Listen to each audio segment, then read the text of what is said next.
Selamat sore Pak Dosen, perkenalkan saya atas nama Ernesta Gaah dengan NIM 8559292174 dengan program studi pendidikan dan ilmu kependidikan PG PAUD. Di sini saya akan membuat video untuk memenuhi tugas mata kuliah saya yaitu filsafat ilmu, dan saya menggunakan slide yang telah tersedia. Pada kesempatan kali ini saya akan membahas tentang isu-isu kontemporer dalam pendidikan nasional yang dikaitkan dengan pilar pendidikan menurut Ki Hajar Dewantara. Dalam konteks pendidikan, pilar dapat diartikan sebagai dasar atau tiang penyangga yang menjadi landasan dalam penyelenggaraan pendidikan. Pilar pendidikan berfungsi sebagai pedoman agar tujuan pendidikan dapat tercapai secara efektif dan berkelanjutan. Pilar secara literal mengacu pada makna tiang penguat, dasar yang pokok atau KKBI 2018. Sedangkan asas mengacu pada makna dasar tumpuan berpikir dan berpendapat. Fondasi dan cita-cita hukum dasar atau KKBI 2018. Dari makna ini kita dapat mengatakan bahwa baik pilar maupun asas sama-sama bermakna dasar, tetapi dalam fungsi pilar dimaknai sebagai penopang atau penyangga, sedangkan asas dimaknai sebagai fondasi. Jika diurutkan, maka yang pertama adalah asas, lalu kemudian pilar. Ki Hajar Dewantara sebagai Bapak Pendidikan Nasional Indonesia mengemukakan 3 prinsip utama, yaitu Ingarso Sung Tulodo, Ing Madia Mangunkurso, Karso, dan Tutwuri Handrayani.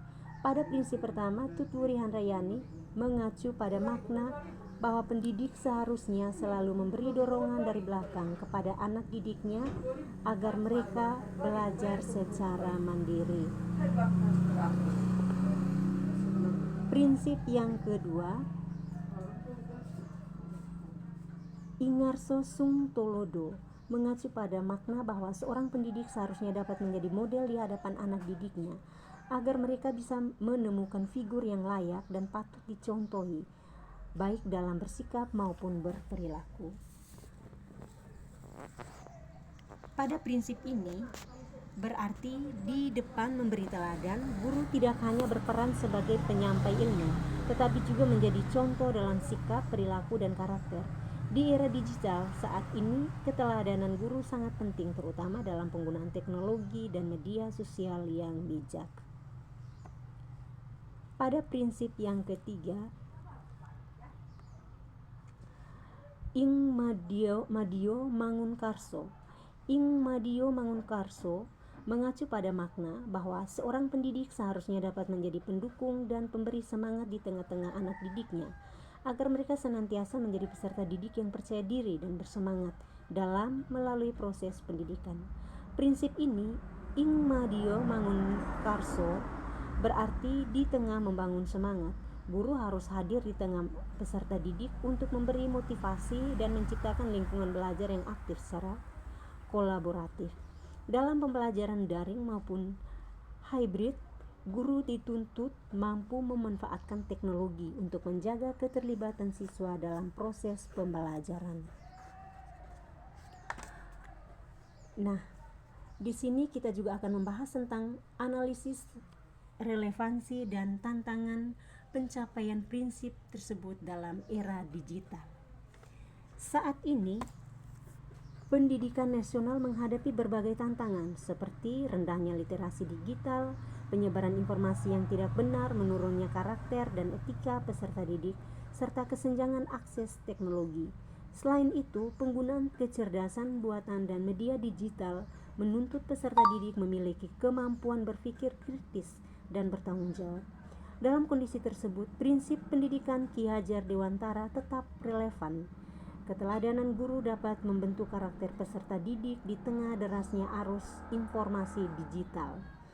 Peran guru sebagai motivator dapat membantu siswa tetap semangat belajar meskipun menggunakan teknologi.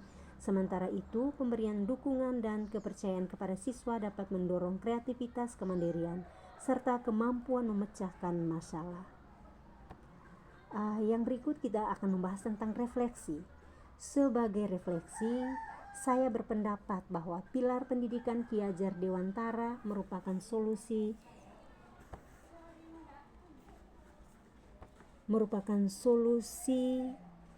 merupakan solusi yang tetap relevan untuk menjawab berbagai persoalan pendidikan nasional saat ini. Pendidikan tidak hanya berfokus pada penguasaan teknologi, tetapi juga pada pembentukan karakter, etika, dan nilai-nilai kemanusiaan. Dengan menerapkan prinsip-prinsip tersebut secara konsisten, pendidikan Indonesia dapat menghasilkan generasi yang cerdas, berkarakter, dan mampu menghadapi tantangan zaman. Terima kasih, demikian presentasi yang saya sampaikan. Terima kasih banyak atas perhatiannya. Saya ucapkan terima kasih.